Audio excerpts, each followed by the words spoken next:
Okay, so, Jake, this is kind of a trial, a dry run. It's something that I can imagine becoming infinitely better if there was a real live person instead of a tripod. I mean, right down there below the camera.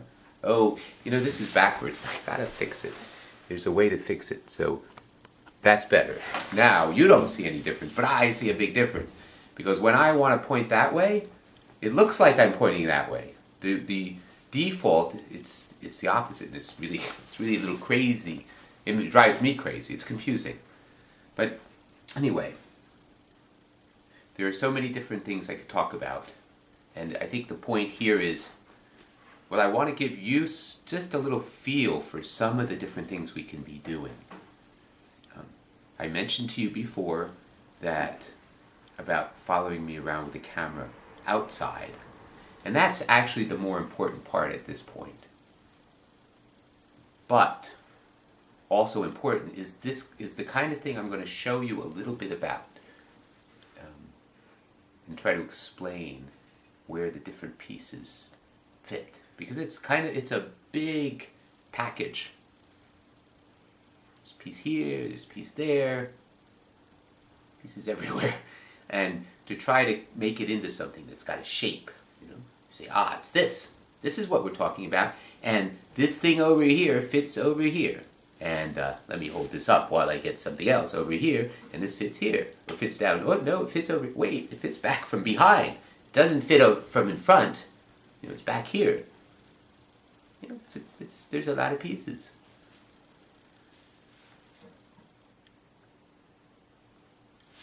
But something I have to do is to make sure it stays under 10 minutes. And so I just started a timer. Actually, the timer is now for 7 minutes because I probably at least a minute into this. And I've got to keep it under 10 minutes. I mean, the reality is I don't. But for the YouTube video, I do. And actually, it's a good thing to try, to focus on, to shoot for. Because I do have a tendency to go on and on, And I need to keep that in mind. And this, I have this thing in front of me, which could be thought of as a tool, a cognitive tool. We can think of this thing as a prosthetic or a tool. Much more general and more important is this guy, which I think I've mentioned it to you. I call it my parrot. It's a recorder. It's a high fidelity recorder. My phone can be used as I've got a recorder on the phone, and I do use it, especially in a backup. When I don't have access to this, I use this, but the quality is much lower, so it really helps to have this. And this is part of this process that I think I want to just take a moment, because I'm seeing my time go.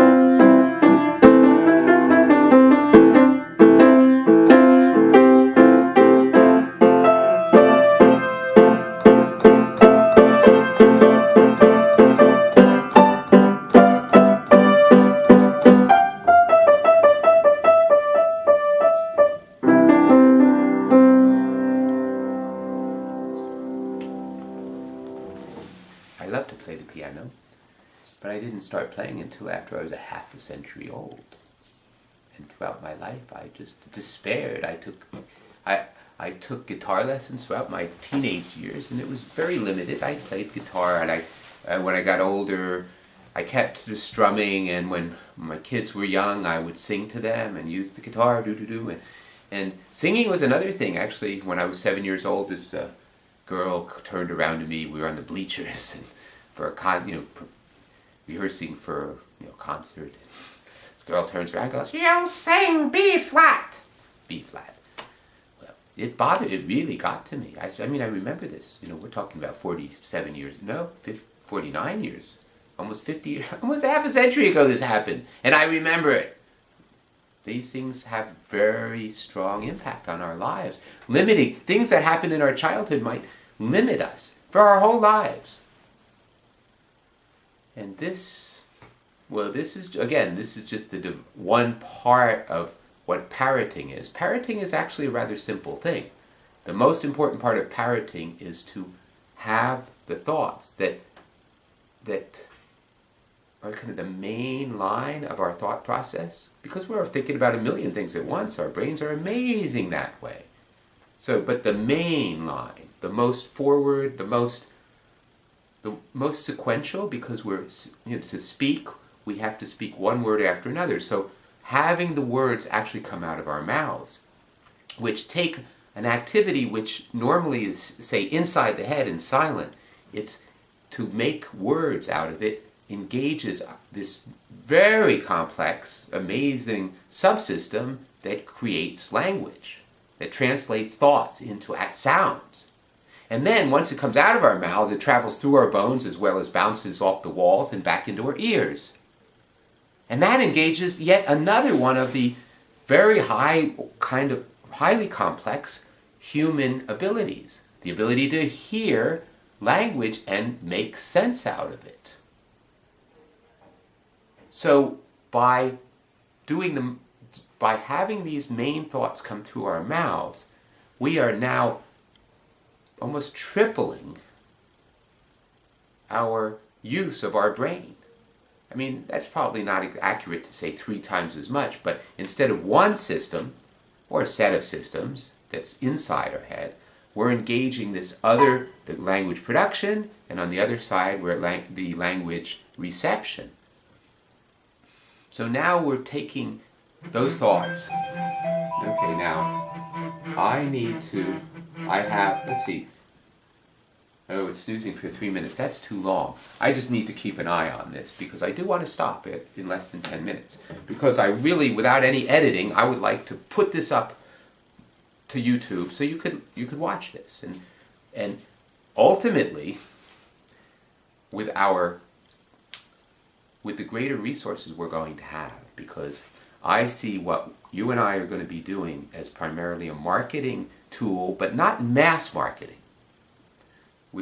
And even I think your whole thing with the painted shirts, ultimately it could be mass marketed. And I think there's a lot of money to be made, really. I think you guys could become, you could do it. And it actually, we could think of it as a kind of a dry run for some of the other things we're going to do. Looking to the success of your business. If you want to do this, and I don't want to push you into doing it, but I think I know how to market it. I have a lot of thoughts because I've been thinking about how to market this parroting, which is a rather complex thing to talk about. And it's hard to get people to sign on to it. So I've been struggling for quite a long time about how to get people to be willing to really take it in seriously, think about it. Getting a shirt is a lot easier. And I think we can do it. I think we could use some of these techniques. And they're techniques that I've learned by studying people like Bob Dylan and the Beatles and the tricks they used to get people going, wow, what's going on? What's going on? And that's why that exit to the gift shop. They're talking about how do you get people all excited about something that might even be bullshit. I mean, that thing at the end, making $1 million on this art show that was of this artist who was never really existed. And he was full of shit anyway. I mean, I don't believe that was true. They made it seem like a documentary. It wasn't true. It doesn't matter. I've got to stop, okay? Okay? But there's lots to talk about. And I don't want to do it all in film. This is more of a taste. And later, though, I've got to stop, okay? I've got to stop.